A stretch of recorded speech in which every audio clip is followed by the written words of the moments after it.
a mão no seu coração. Diga assim: Senhor, aonde o Senhor está, a liberdade. Que a tua liberdade venha sobre mim. Que a tua verdade, verdadeiramente, venha me libertar, trazer entendimento, trazer revelação. Senhor, tu és a verdade. Por isso, eu quero andar nessa verdade. Tu tens primazia. Tu tens primazia. Tu és o primeiro da minha vida, deste lugar. Toma a primazia. O meu coração é um altar. Entra no meu coração e faça morada. Senhor, traga desígnios, traga entendimento, traga revelação. Liberta-me de tudo aquilo que me separa de ti. Eu te agradeço. Amém. Glória a Deus. Irmãos, eu tenho 40 anos. Eu aceitei Jesus com 13 anos de idade. Eu amava Jesus. Foi muito lindo aquilo que Deus fez na minha vida, por meio de um momento ruim na minha história, um momento em que minha avó adoeceu, fui para uma outra cidade. Nessa outra cidade, fui cair dentro de uma casa onde o sacerdócio era algo normal e comum, que era a casa do pastor Biratã, pastor Bira. Naquele lugar, eu comecei a me envolver com coisas que eu não conhecia, com realidades ao qual eu não entendia. Comecei a ver coisas que eu nem sabia que existia. Comecei a ver vermes sair em meio de oração, libertação, gente pulando pela janela com medo de demônio. A gente via de tudo. Mas não só como criança, porque eu era bem novinho, eu não entendia ainda os segredos da vida, não entendia ainda o que era, de fato, lutar por algo. Porque quanto mais novo ou imaturo nós somos, mais a gente tende a olhar sempre para o nosso problema. E a gente sempre tende a aumentar o nosso problema.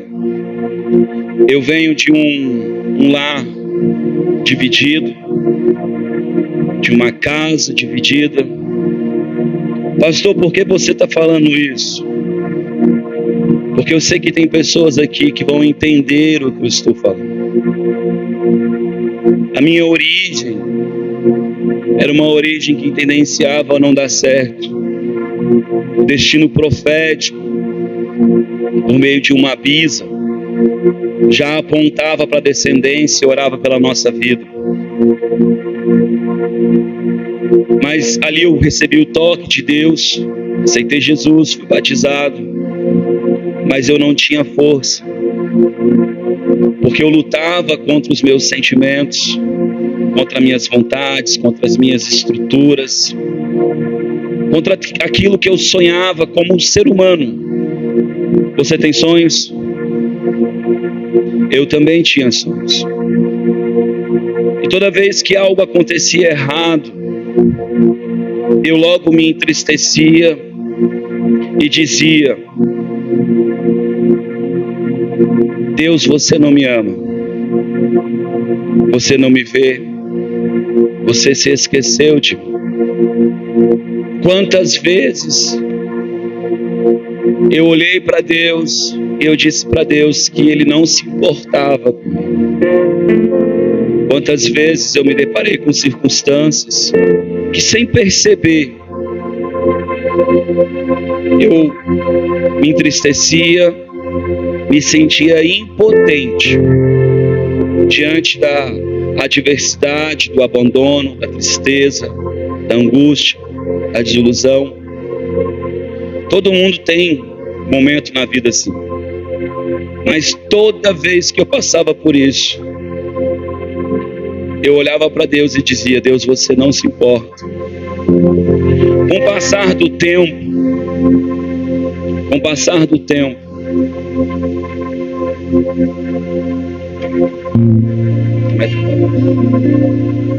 com o passar do tempo, eu olhava para a adversidade e eu já dizia agora, com vergonha de dizer para Deus que era culpado, eu dizia que eu não tinha feito bastante, que não tinha acontecido, porque eu não tinha cumprido um objetivo, não tinha sido santo, não tinha seguido a Bíblia, eu não tinha cumprido um princípio espiritual. Mas sabe o que nisso tudo era igual? Eu ainda era o centro das coisas. Todas as minhas decisões, as minhas emoções estavam relacionadas a como a minha vida estava.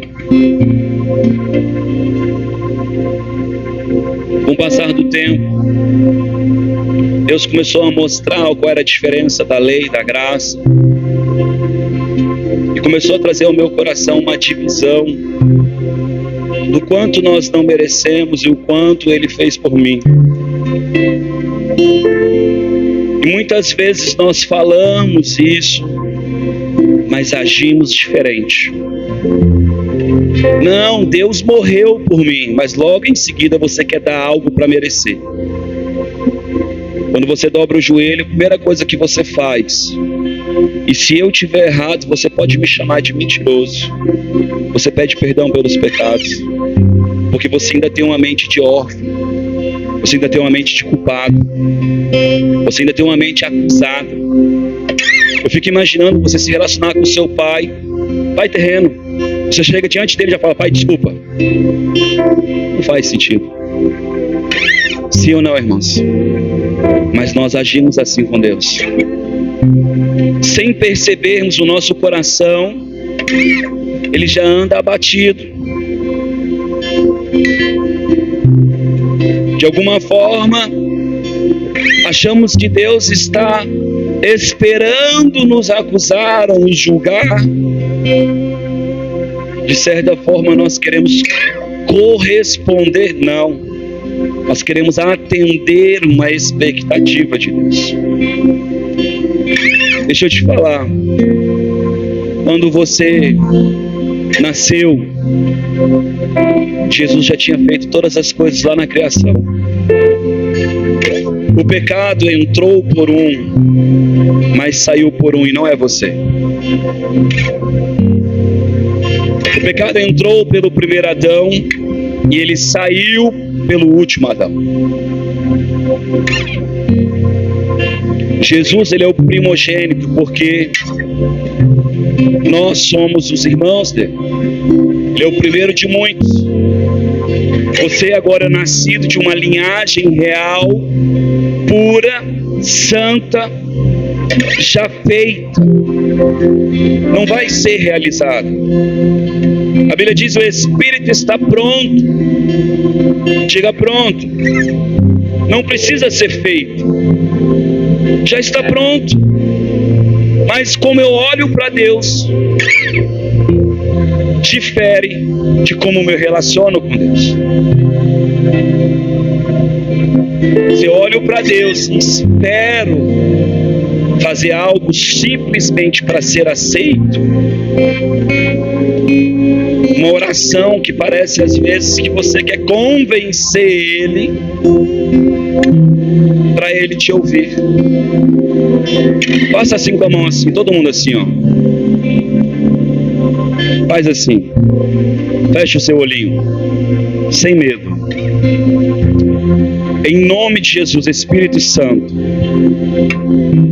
trava a mão de algumas pessoas. Cola a mão de algumas pessoas, Senhor. Mostra que o Senhor é real. Em nome de Jesus, que os sinais do Senhor sejam palpáveis neste lugar. Obrigado, Jesus. Abre os olhinhos e tenta separar as mãos. Alguns vão ficar grudados.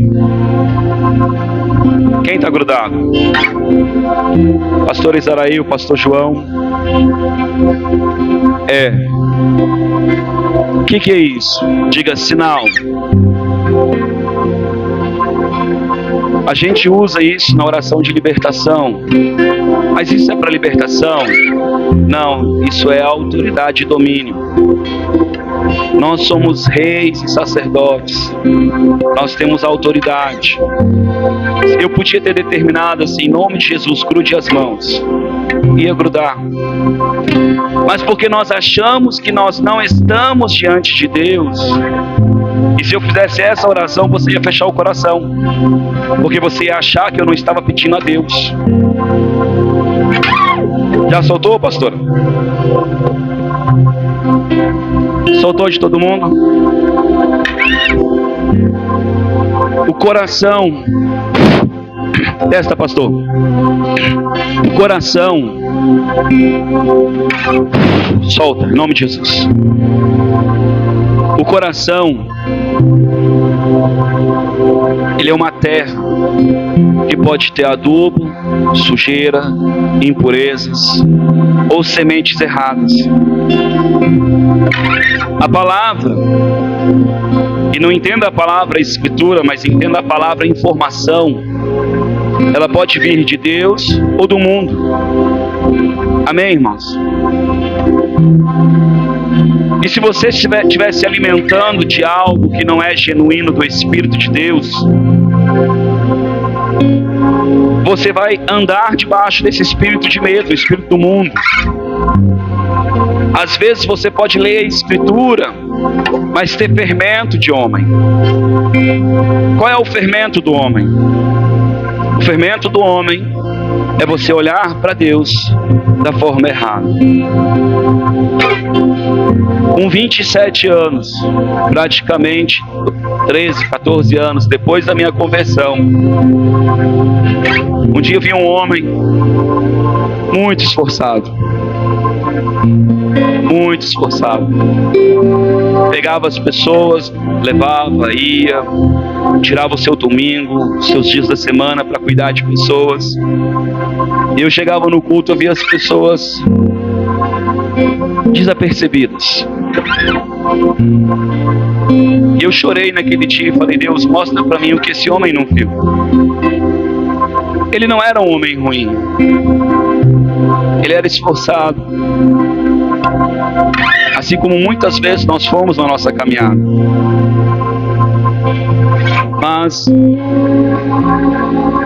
ele queria agradar a Deus porque ele queria receber uma recompensa. Quem entende? Quantas vezes eu vi no púlpito ele dizer: ó, irmãos, eu estou entregando aqui, eu quero ir para a praia. Só estou aqui porque não tem quem me substitua.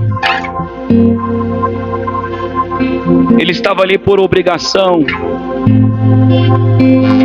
Mas sabe o que acontece? Jesus te libertou para a liberdade. Sabe por que eu não bebo hoje? Porque eu não quero.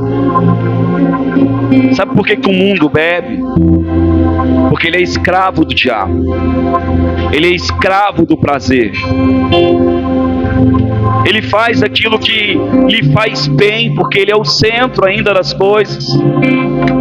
Ele está buscando ficar feliz, e para isso ele vai buscando tudo que é coisa que ele pode,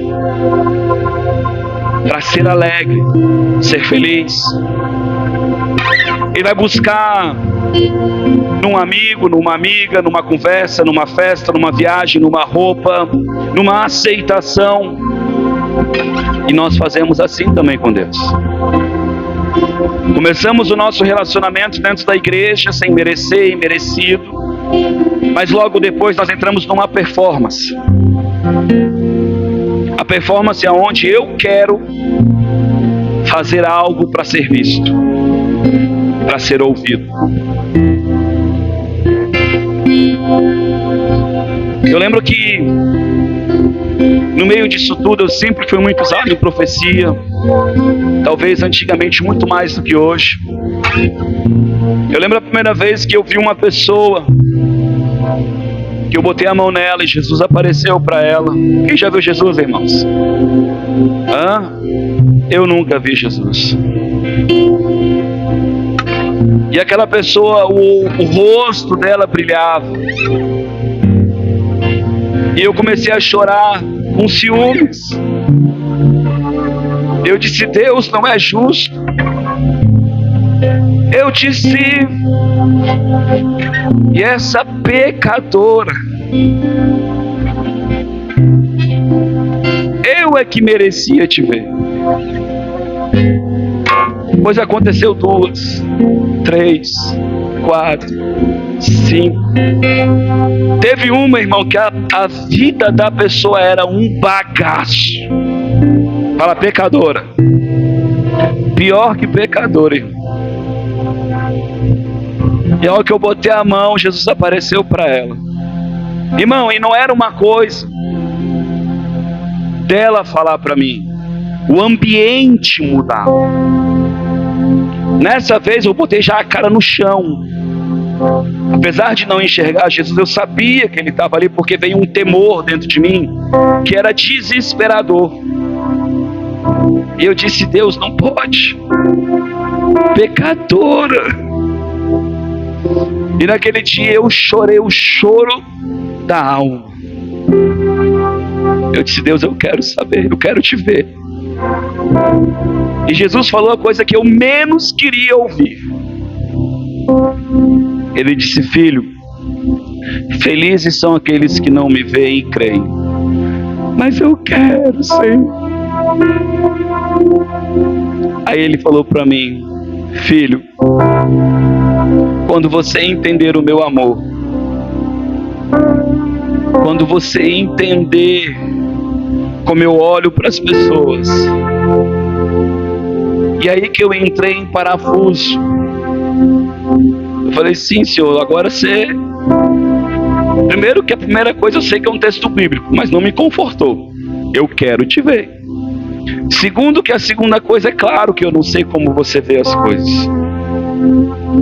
E aí ele disse para mim: filho, há pessoas que têm tantas amarras, que se eu não dosar de uma forma diferente, preste atenção, irmãos, preste atenção.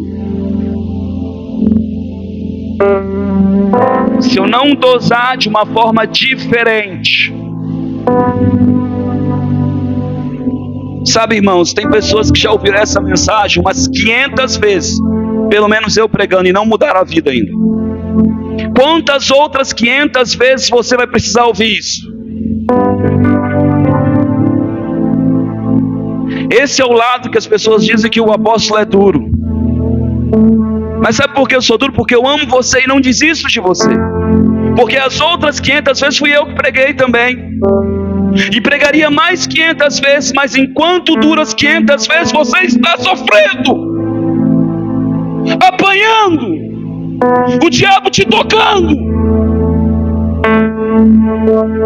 Porque você olha para Deus da forma errada. Chega diante de Deus como se Deus não se importasse com a tua vida. Dalabasui. Amai. E quantas vezes eu cheguei naquele momento e falei: Deus, eu não estou entendendo o que o Senhor está falando. E o Senhor falou para mim: filho, quantas amarras, quantas fortalezas mentais existem na mente dessas pessoas, quantos envolvimentos, quantos abusos sexuais, abusos paternos, quantos abusos na mente dessa pessoa. Se eu não vim de uma forma escandalosa manifestar o meu amor, ela jamais vai conseguir me enxergar. Amai. Quando Deus falou dessa forma para mim, eu chorei e falei: Senhor, obrigado, porque eu criei. Eu não minto que ainda quero te ver, mas não por esse motivo, Senhor, simplesmente para te ver. Quero te ver porque Tu és o meu Senhor, o meu Salvador, porque eu amo a Tua presença. Mas eu sei e entendi, Senhor, que este momento é o momento do encontro, e que esse momento é o momento que o Senhor está se revelando como aquele que é o Salvador daquela vida, com a expectativa que essa pessoa pare e dê crédito e te enxergue como um Deus real, como um Deus que não está julgando, como um Deus que quer perto e não longe.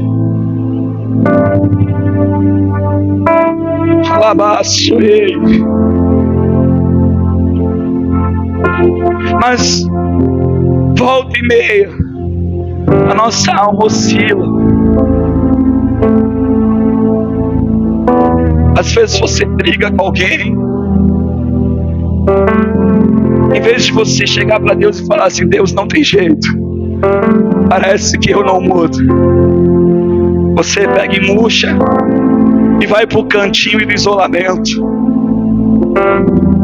Ou você finge que nada aconteceu e diz: mas também essa incircuncisa, olha como ela fez isso para mim, olha como ela é grossa, como ele é grosso, olha como ele falou comigo, olha a tonalidade da voz dele, quem ele pensa que é.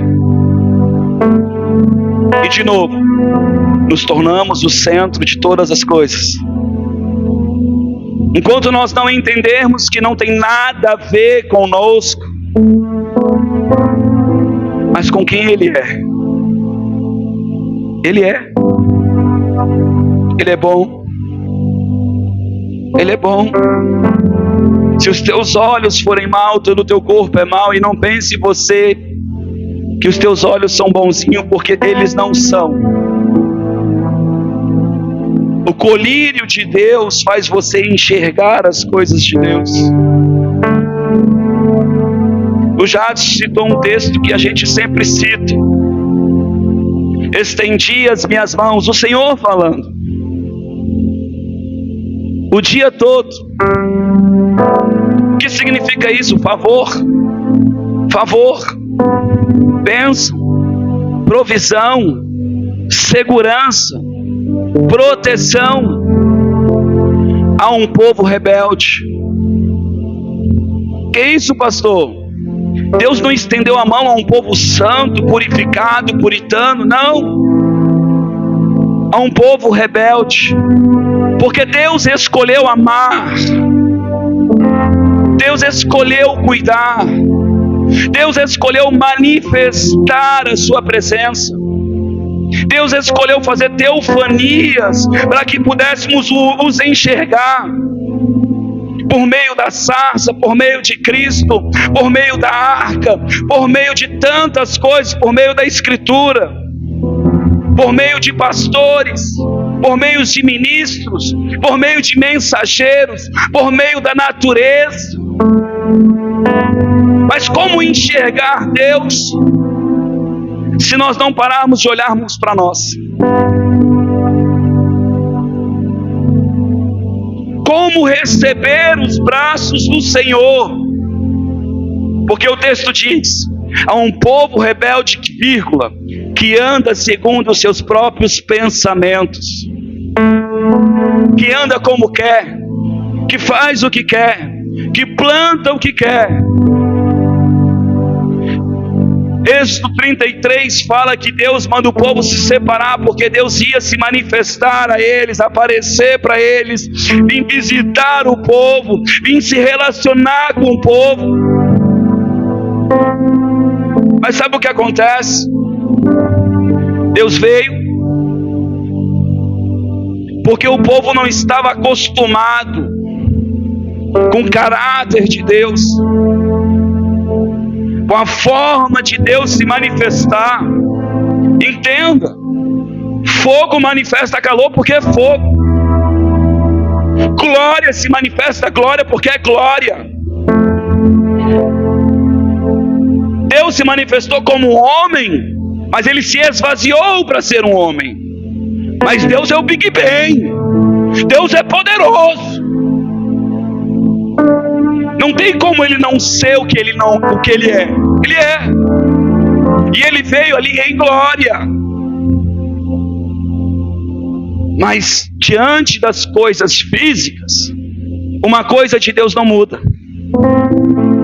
Ele é bom. Ele é bom.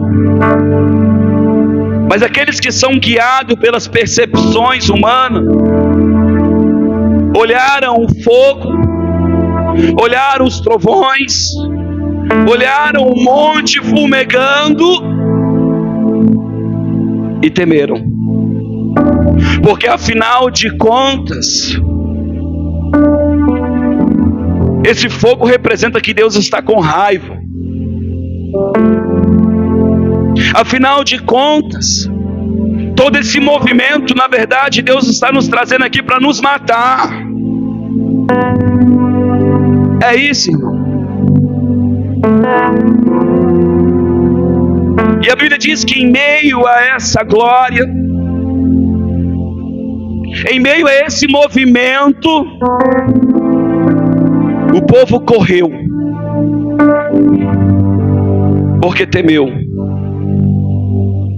Logo em seguida, eles criaram um caminho de relacionamento com Deus. E eles disseram: Deus, tudo que você fizer, nós cumpriremos. Nós somos bons. Fale tu com Moisés e nós falaremos com ele. Eles colocaram um intermediário no meio do relacionamento. Eles colocaram uma exigência no meio do relacionamento. Quantas vezes eu vejo as pessoas orando e elas dizendo: olha, se você fizer tal coisa, você vai ser abençoado. Você declara algo sobre ela que limita ela a algo. Se você buscar o Senhor vai te alcançar. E não é o que a Bíblia diz. A Bíblia diz: Ele me abençoou primeiro. A Bíblia diz: se achegai-vos ao Senhor, e Ele se achegará a vós. E Ele se achega como Ele é, bom. Percebe? Se você for fiel a Deus, Deus vai ser fiel com você. Onde você leu isso na Escritura? No relacionamento, onde o homem escolheu apresentar algo para Deus vir e mostrar para ele que ele não dá conta. Porque Deus permitiu a lei para que o homem soubesse que não podia, que não dava conta de cumprir. Ontem o pastor falou de 613 mandamentos, são 623 com os 10 mandamentos. Tenho certeza que você não sabe de qual, porque eu não sei, e eu vivo para isso.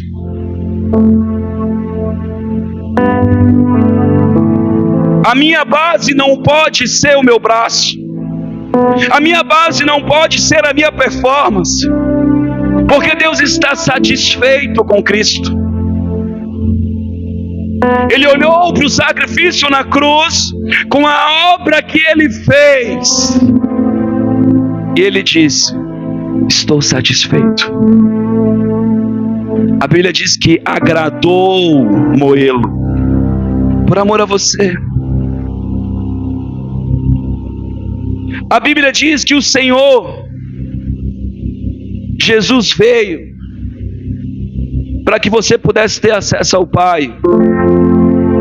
Mas você está tendo acesso, às vezes, a um conhecimento físico, a uma obra.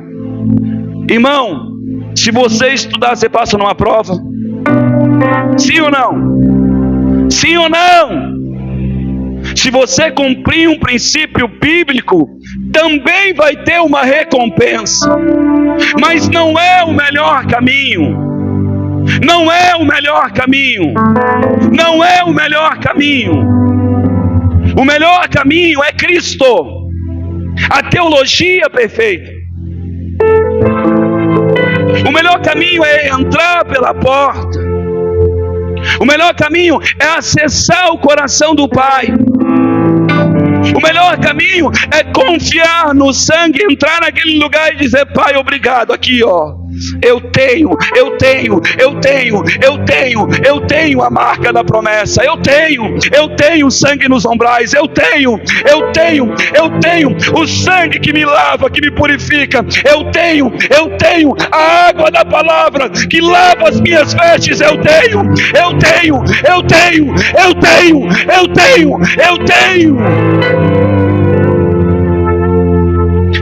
E deixa eu te falar, eu estou falando isso para se relacionar com o Pai.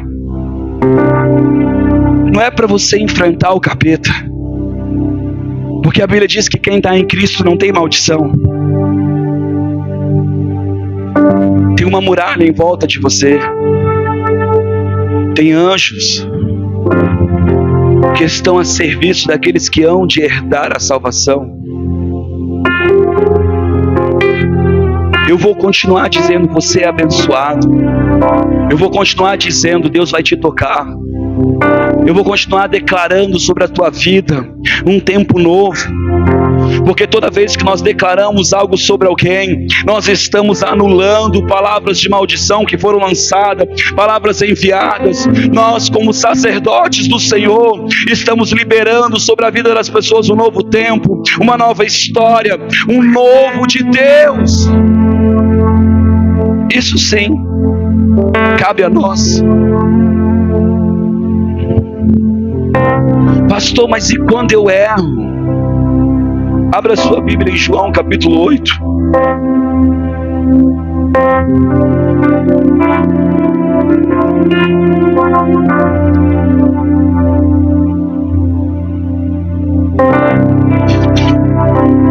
Jesus, porém, foi para o Monte das Oliveiras de manhã cedo, apareceu de novo no templo, e todo o povo se reuniu em volta dele, e ele se assentou para ensinar. Os mestres da lei e fariseus trouxeram a Jesus uma mulher apanhada em adultério. Preste atenção. Quem que trouxe a mulher para Jesus? Quem? Os que conheciam a Bíblia. Foi isso, irmão? Se fosse para os tempos de hoje, diga: a igreja. Os guardadores da lei, os defensores do Evangelho, como se Deus precisasse. Eu não sei você, mas o meu Deus é grande, grande, grande, grande, grande. Eu não sei você, outrora Jesus disse assim: você só está me prendendo porque eu estou deixando milícias de anjos.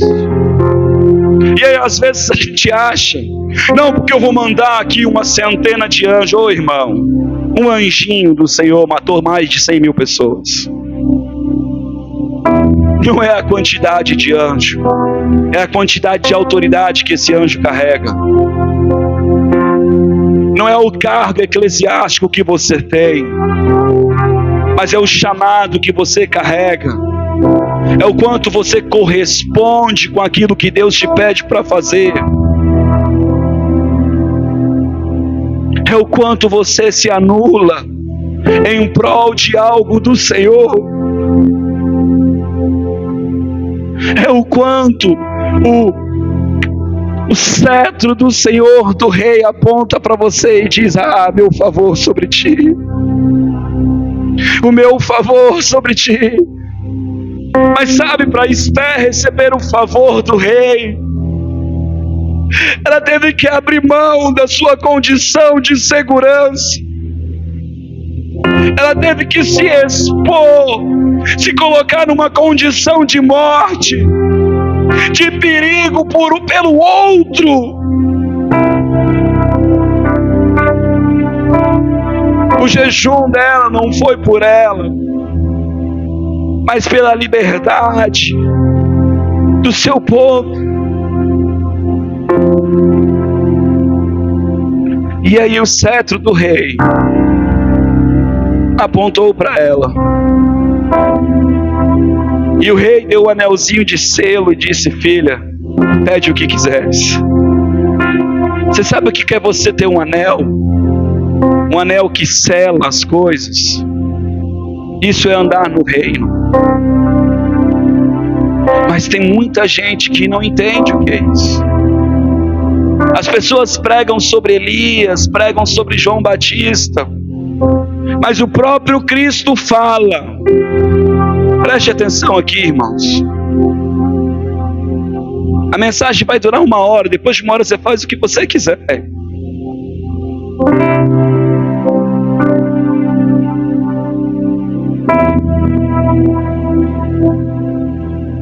O cetro de justiça declara sobre a nossa vida desígnios e decretos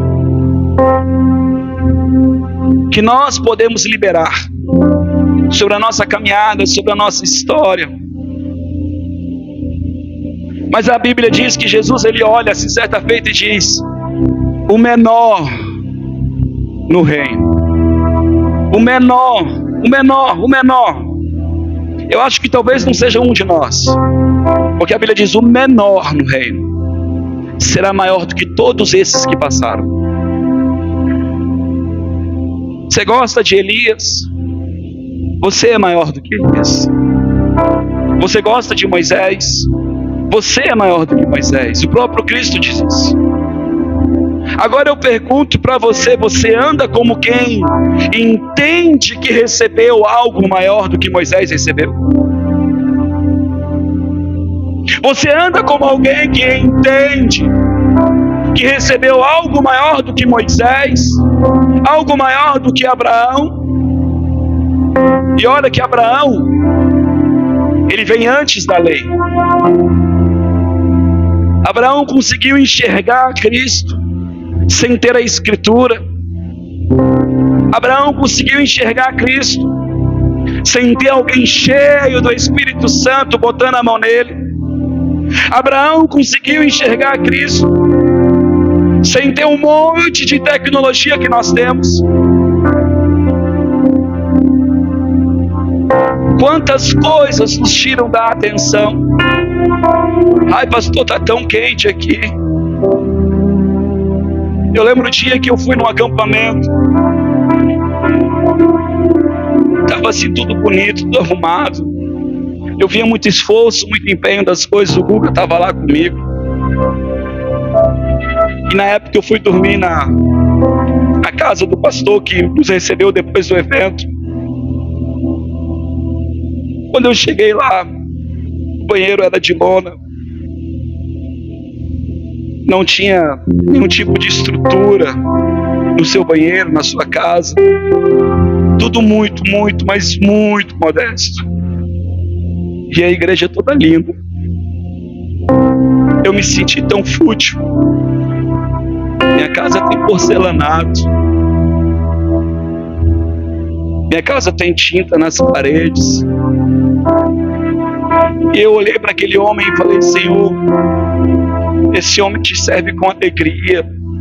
Ele prioriza a tua casa, a tua igreja. Entenda que ele, como sacerdote, ele trata a igreja como algo de Deus. Ele separa para Deus. Ontem nós consagramos 2 olhos a Deus. E por um descuido, deixamos ali, o irmão foi e levou para a cozinha. Eu falei: Deus me livre. Você consagrou a Deus, é de Deus. Se eu pego um utensílio e eu consagro a Deus, eu não tenho coragem de vender. É do Senhor. Se Ele falar vende, eu vendo. Mas se Ele não falar vende, irmão, eu faço o que Ele mandar. Não é meu. Não é meu. E as pessoas que andam comigo sabem que eu trato as coisas assim. Quem anda perto de mim sabe que vê as coisas fluindo dessa forma é da igreja. Deus vai passando de igreja para igreja, de lugar para lugar, porque o que importa é o reino de Deus. O reino de Deus, não o reino de um homem. Quem está entendendo? Mas como é que isso muda na nossa vida? Quando a gente entende. Os mestres da lei, os fariseus, trouxeram a Jesus a mulher apanhada em adultério. Diga, culpada. Diga, culpada. Puseram-a de pé no meio do grupo e disseram a Jesus: Mestre, esta mulher foi apanhada em adultério. Já decretaram. Ela é o quê? Culpada. Alguém tem dúvida? Aleluia. Eles usavam, na lei ordenou Moisés que tais mulheres sejam apedrejadas. Ora o que diz. Olha que interessante, irmão. Sabe essa lei que às vezes você quer cumprir? Ela manda que você morra quando você erra. Quer morrer, irmão? Ela diz que quando você não é tão bom, o diabo vai acabar com você. Ela diz que se você quiser se relacionar com Deus mediante o teu esforço, a maldição vai te acompanhar. Está entendendo a seriedade disso? Por que as coisas não dão certo às vezes? Pastor, mas eu me esforço tanto. Eu falo, para de se esforçar. Teve um irmão aqui que falou, graças a Deus agora vai dar certo, eu vou para o evento, vou fazer um jejum, vou comer até a garganta, ou vou parar de comer até a goela ficar seca. Exagerei um pouco, irmão.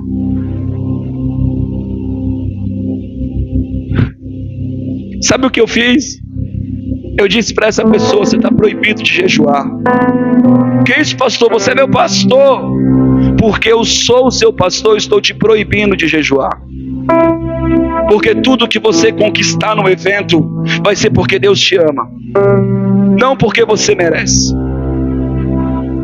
Tudo que você for construído na tua vida nesse lugar vai ser porque você se abriu para que Deus pudesse entrar. Sabe lá a igreja de Laodiceia? O Senhor estava à porta. Uma igreja rica, pomposa, não tinha falta, mas Jesus estava à porta, batendo.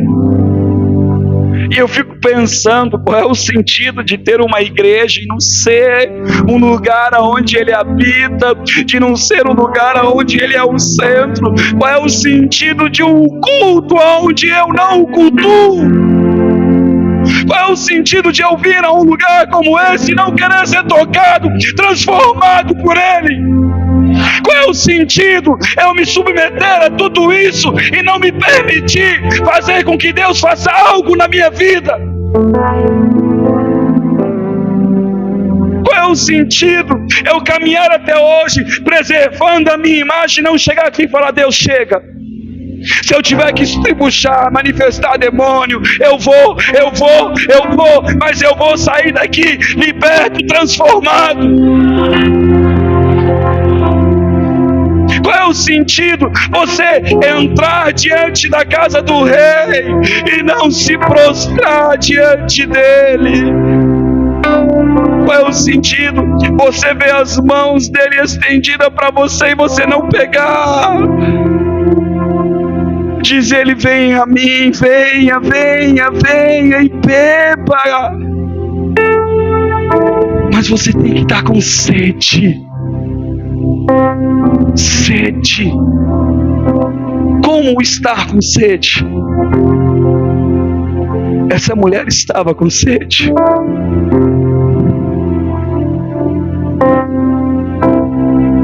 Aleluia. Eles usavam essa pergunta como uma armadilha para terem com que acusá-la.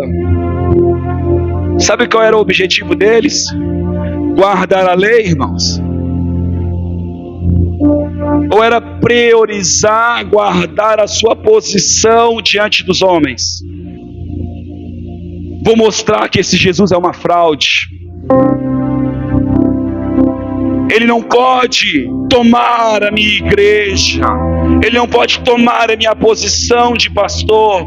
Ele não pode tomar a minha autoridade. Ele não pode tomar o meu lugar eclesiástico. Você percebe? Como sempre está relacionado conosco. E é isso que nos afasta. O próprio Cristo estava diante deles. E eles não viam Cristo. Eles não viam. Porque mais importante era a posição. Era aquilo que eles tinham construído até aquele momento. Deixa eu te falar. Mestre da lei não se constrói com um dia. São anos de estudo. Escriba não se constrói com um dia, Guga. É a transcrição de manuscritos e manuscritos e manuscritos e manuscritos e manuscritos e manuscritos. Abrir mão dessa história para me apoiar em uma obra que não é minha é difícil. Eu passei por essa transição. Quando eu comecei a entender e começou a doer, eu disse: Jesus, eu não quero esse negócio não, dói. Eu chego na igreja e eles me rejeitam. Agora não tem mais graça. Quando eu chego nos lugares, é o Senhor que recebe os olhos. Agora não tem mais graça. Quando eu chego nos lugares, não é mais uma profecia onde Deus me usou porque eu falei. Não tem nada a ver comigo, tem a ver com o que Deus quer daquela pessoa ou com o que Deus fez naquela vida. Se não fosse eu, Deus ia usar outro. Deus ia fazer de uma outra forma.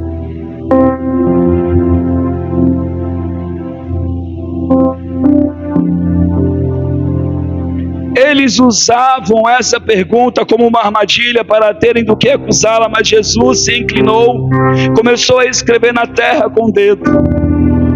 Sabe o que é interessante? Quando Jesus se depara com o jovem rico, ele olha para o jovem rico e diz assim: ainda lhe resta algo. E sabe o que é interessante? Eu fico imaginando o jovem rico, aquele cara que era esforçado, que cumpria tudo, que fazia mesmo. Tudo que ele queria era que o professor, o mestre, chegasse para ele e dissesse assim: tirou 10. Uau, tu é o cara. Tudo que ele queria. Mas sabe o que é interessante? Quase nenhum homem na Escritura, tirando os discípulos, recebeu a oportunidade que esse jovem recebeu. Vende tudo o que tu tem e me segue. Jesus só chamou os 12. Mas aquele jovem rico, ele abriu essa oportunidade que ele não quis. A Bíblia diz porque ele tinha muitas coisas, muitos afazeres, porque ele tinha uma posição a zelar, um negócio, um trabalho.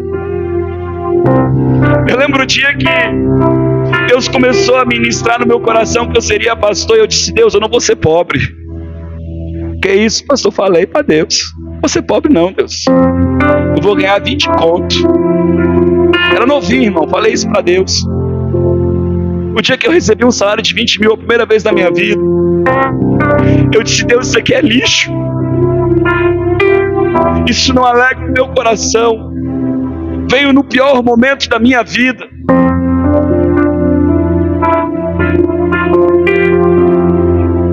Para mim isso aqui é besteira, Senhor. E Deus falou para mim: um dia você me pediu. Hoje eu estou te mostrando que eu te dou de qualquer lugar e você nunca vai se apegar a isso. E sabe, irmãos, as coisas na nossa vida vêm e vão.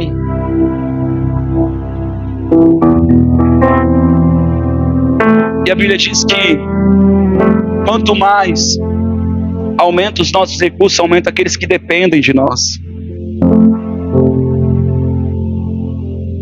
Eu tenho tantas pessoas que estão na minha rede de cobertura. Pessoas que usam coisas que carregam o meu nome. Que quando eu conto para algumas pessoas, ela diz: você é louco. Eu disse: sim, por Jesus. Se Jesus não pode guardar a minha vida, quem vai guardar?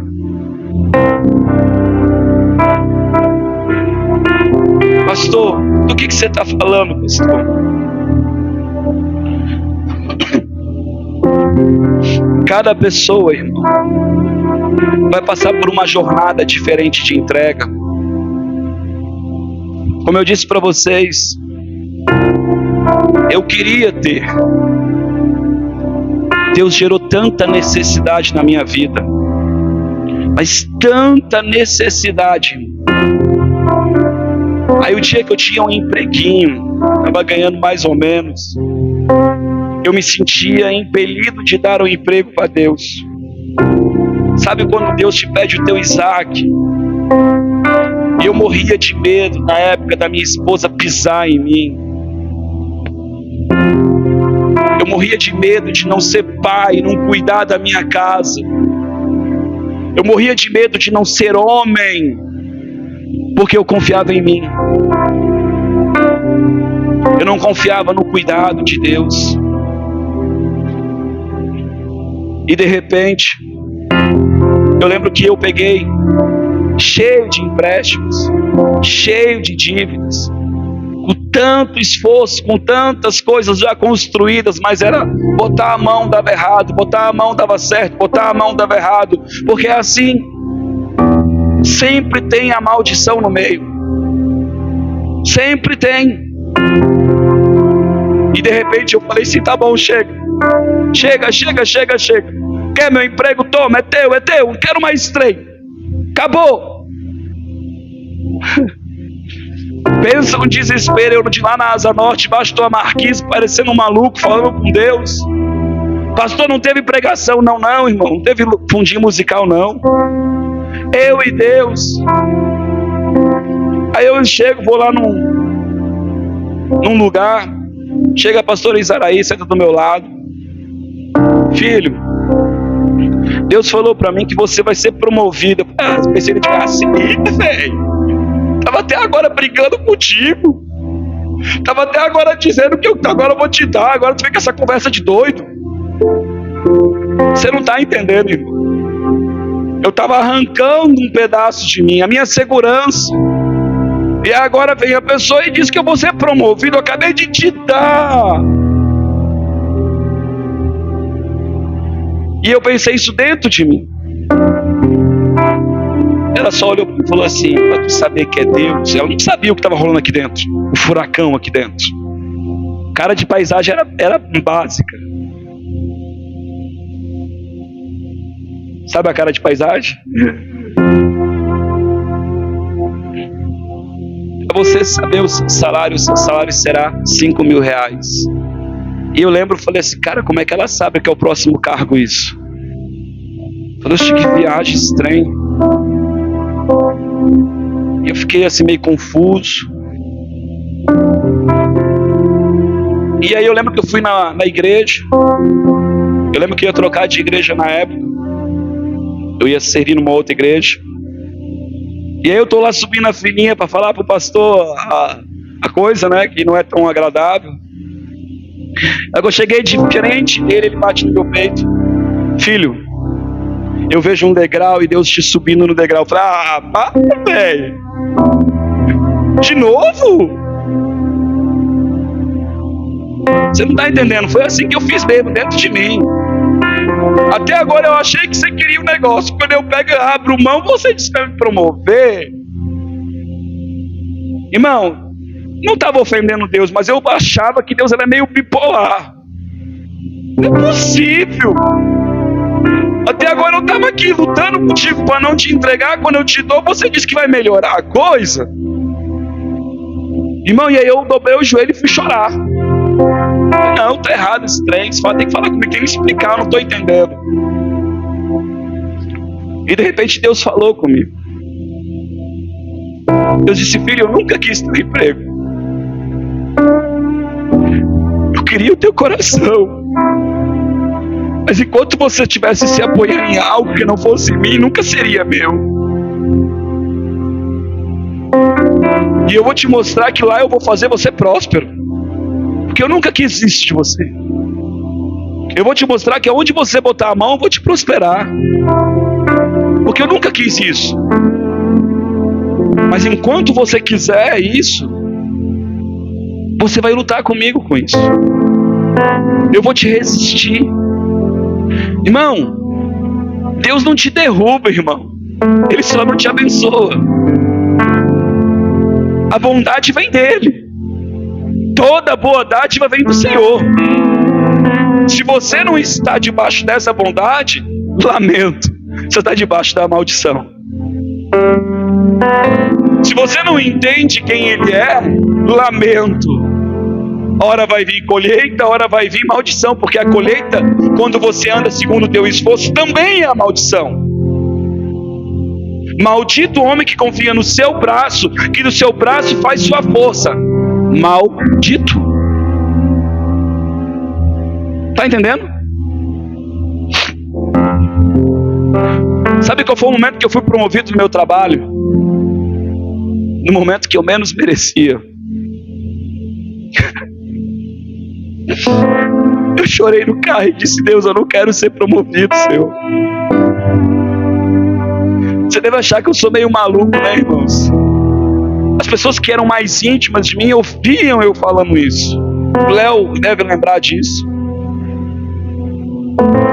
Pastor, você não gostava de ganhar bem? Eu falei: não é o dinheiro o problema. Às vezes, com o dinheiro vem responsabilidade, vem a ocupação, vem sujeições, vem coisas que você é envolvido que te tiram de outras coisas.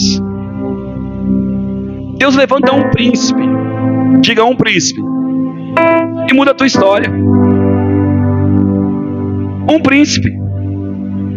Deus te dá um contrato, muda a tua história.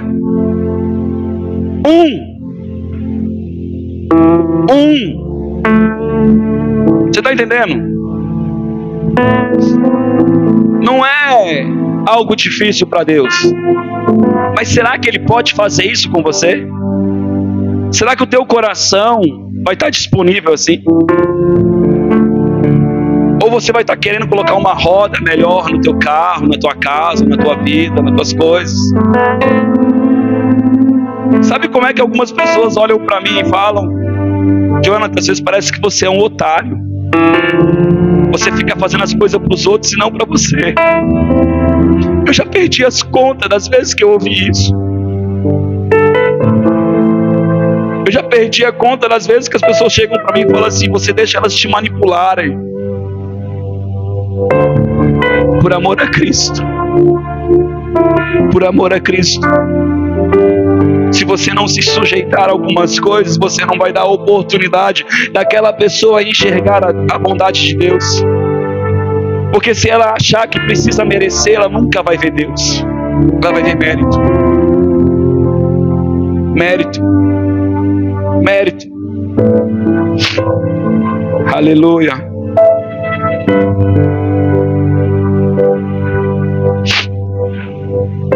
Mas Jesus se inclinou, começou a escrever com o dedo.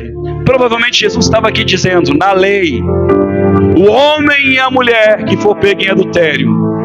Cadê o homem, irmão? Cadê o homem, irmão? Uma coisa, irmão, no judaísmo é acusar uma mulher. Uma coisa é acusar um homem. Eles tinham que ter coragem para trazer um homem. Você está entendendo? Quem sabe o homem estava ali no meio deles. Foi aquele que arrumou todas as coisas. Não sabemos. Mas ninguém faz adultério sozinho, sim ou não? Faltou um personagem aqui, não faltou?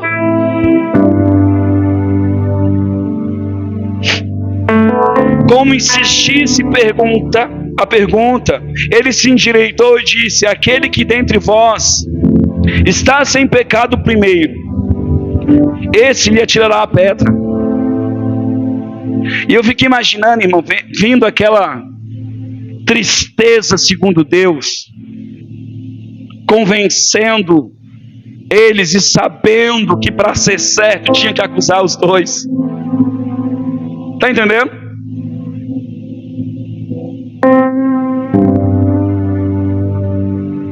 Quando ouviram isso, foram se retirando, a começar pelos mais velhos, porque conheciam mais, tinham mais experiência, sabiam o preço de julgar alguém ou condenar alguém, sabia quanto custava uma vida.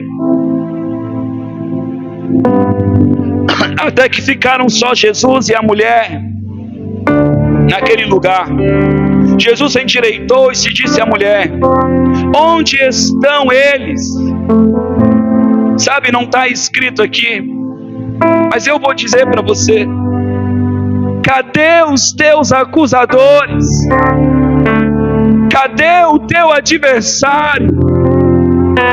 Sabe qual é o nome dele na escritura? Diabo, Satanás.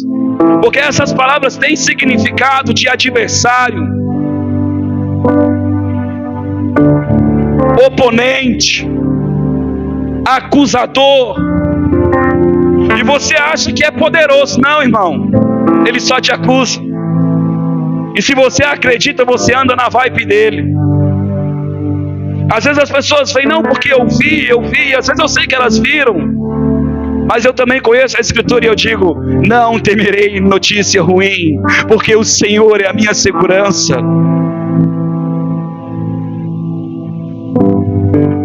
Em quem você prefere confiar? Na tua força?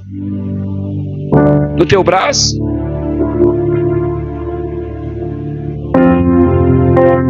Endireitou-se e disse à mulher: onde estão eles? Ninguém te condenou?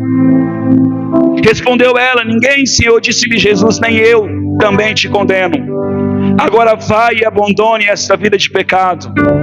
Pastor, mas o texto diz para ela abandonar a vida de pecado. Jesus tinha morrido, irmão. Ela estava debaixo do que, irmão? Da lei. Mas com o encontro de Jesus, Jesus condenou ela. Você vive debaixo da lei ou debaixo de Cristo? E por que você pega só o final do texto como se você vivesse debaixo disso? Jesus condenou ela, irmãos. Jesus está te condenando, irmão. Pastor, mas aquele texto lá diz que o Espírito Santo está nos convencendo do pecado. É isso mesmo, irmão? A Bíblia diz nesse texto que o Espírito Santo está convencendo o mundo. Você é o mundo, irmão. Você é o mundo, irmão. Então por que você se enquadra nesse texto? Lá o texto diz: convencer o mundo de Jesus. De Jesus. Você crê em Jesus? Então Ele já te convenceu. Você já não anda mais debaixo de condenação.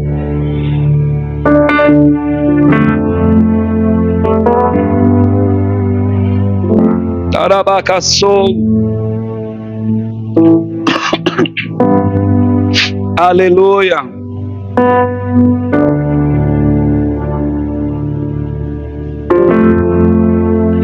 Salmos 25, não precisa abrir não. Eu gosto muito dos salmos, irmãos, porque a Bíblia diz que nós devemos salmodiar com hinos, cantos e louvores, com danças ao Senhor. Amém? A Ti, ó Senhor, eleva minha alma. Deus meu, em Ti confio. Diga: em Ti confio. Sabe quando você confia em Deus de verdade? Quando você aceita o que Ele fez por você. Deus amou o mundo de tal maneira que enviou o seu Filho, para que todo aquele que nele crê seja salvo. Foi Ele que fez isso. Este é o caminho dele.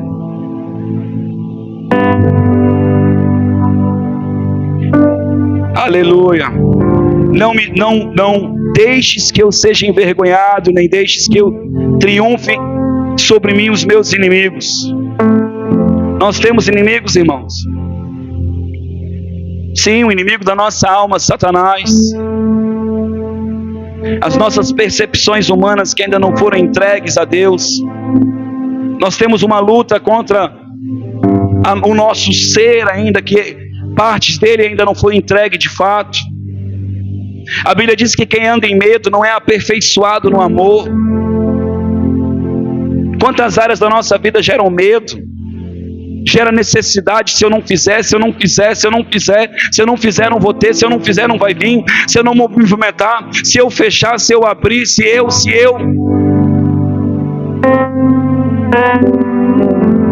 E sabe o que é interessante? Jesus se mostra como descanso. Quem será que consegue entrar no repouso de Deus? Quem será que consegue receber a paz, mas não como o mundo dá? Porque o mundo te dá a paz quando você consegue enxergar na tua força um controle. Deus não. Deus entra com você, vem uma tempestade e você dorme. Porque você sabe que não é a tempestade que vai impedir de você chegar do outro lado. Não, pastor, na verdade eu vou chegar do outro lado porque Jesus está aqui comigo. Não, irmão. Você vai chegar do outro lado porque Ele já te fez mais do que vencedor. É você que é uma nova criatura. Hoje de manhã já foi pregado, está dentro de você. Porque você quer se relacionar com algo fora, quando Ele está dentro? Porque você quer buscar algo que está lá, quando Ele está aqui? Pastor, quando Ele está com raiva, quando eu estou com raiva, Ele está aqui? Tá. Pastor, quando eu xingo? Tá. Pastor, quando eu faço algo grande? Também, que legal, né? Pastor, quando eu estou no banheiro fazendo totô? Tá. No banheiro, tá. Ele está aí. Todos os momentos da tua vida. Ele é a garantia, Ele é o penhor. Ele é a garantia. Ele diz: jamais te deixarei só. Você não anda só. E aí às vezes vem a circunstância e você diz: ai, hã? E aí você corre lá, ó, no Moisés. Ali no barco representava Cristo, você corre atrás de outro, porque o teu relacionamento não está tão bom assim. A tua performance naquele momento não está tão boa. Você vai procurar ali um guru espiritual. Pastor, que isso? Pastor, você está pregando para as pessoas não te procurarem?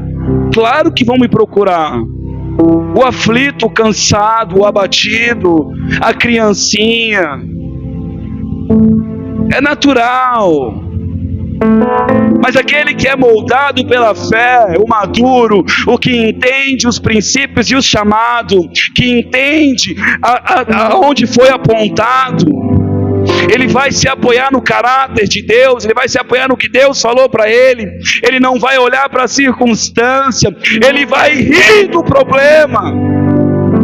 Ele vai dizer: vai ser maior o milagre. Ô Golias, não é contra mim, Golias, é contra o que eu represento. Você é embaixador de Cristo. Você é uma extensão do Senhor na terra.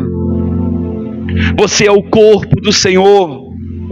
Sim, Ele é o cabeça, mas ainda o dedinho do pé é a autoridade como Ele é. Não importa qual é a parte do corpo de Cristo, ainda é o Cristo. Você é um com Ele. Assim como o homem pensa, ele é. Se você não entender isso, a gangorra emocional vai continuar sempre. Tá entendendo? Pastor, você tá bravo? Tô não, irmão. Eu tô te amando.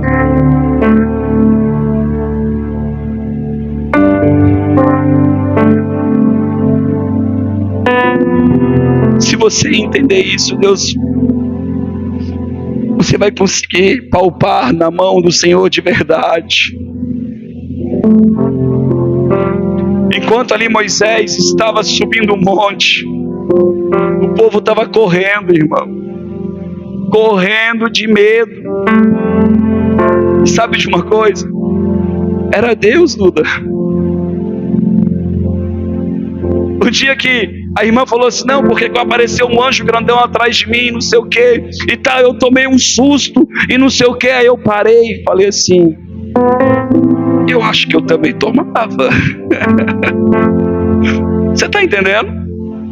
E é verdade, às vezes aquilo que a gente não entende, que a gente não espera, nos assusta. Quem queria ver um anjo? Agora você imagina você dobrar o joelho ali concentradinho assim, de repente toca nas tuas costas de noite no escuro. Não sei você. Rapaz, vou olhar não.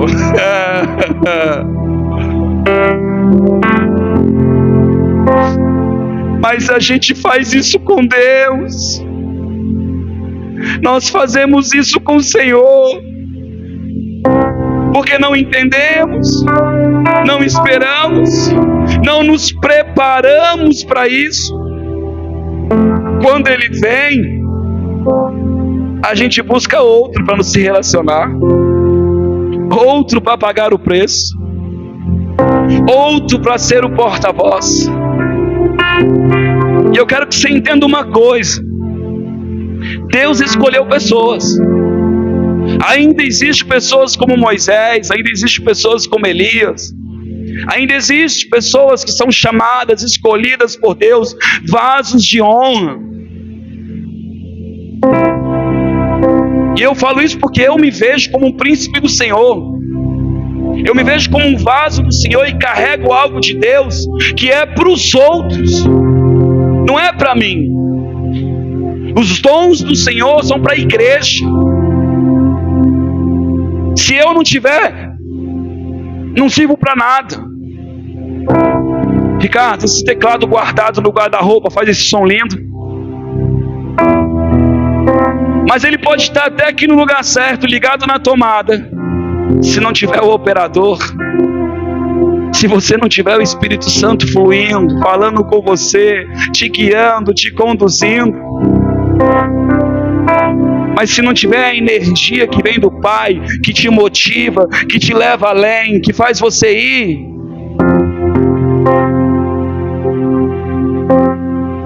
claro que as coisas têm maneiras de funcionar. Existem sim pessoas chamadas, mas todos nós, sem exceção, tirando os escolhidos, os pastores, os mestres, os evangelistas, todos somos chamados a serem feituras do Senhor como filhos, a nos relacionarmos, a clamarmos a Pai. Sim ou não, irmãos? Então entre neste lugar, entre no lugar do descanso do Senhor, sem medo. O Senhor não está te acusando. Eu queria te convidar a transicionar de um lugar aonde você não tem que entregar nada ao Senhor. Sabe, Davi era um cara escandaloso. Escandaloso. Ele era um cara que constrange a gente. A Bíblia diz que Deus encontrou Davi. Será que esse cara atraiu o coração de Deus? Mas certa feita Davi olha e diz assim: ah, Senhor, se tu quisesse sacrifício eu te daria, mas tu não quer. Davi entendeu. Deus já preparou o sacrifício. Amém, irmãos? Se você quiser entrar no descanso do Senhor, aonde Deus vai aumentar a revelação de quem Cristo é na tua caminhada, aonde Ele vai te ensinar a entrar no Santo dos Santos sem medo, aonde o espírito da morte, o espírito da maldição, o espírito da lei vai vir e não vai te enxergar, porque o sangue está sobre a tua vida.